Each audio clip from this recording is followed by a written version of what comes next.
गरुडगमन तव चरणकमलमिह मनसि लसतु मम नित्यम् गरुडगमन तव चरणकमलमिह मनसि लसतु मम नित्यम् मनसि लसतु मम नित्यम् मम तापमपाकुरु देव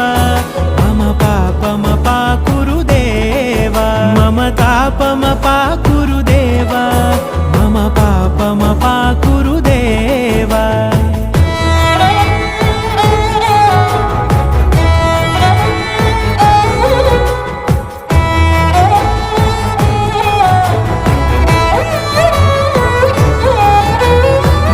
जनयन विधिनमुचिहरण मुख विबुध विनुत पद पद्मा जलजनयन विधिनमुचिहरण मुख विबुध विनुत पद पद्मा विबुध विनुत पद पद्मा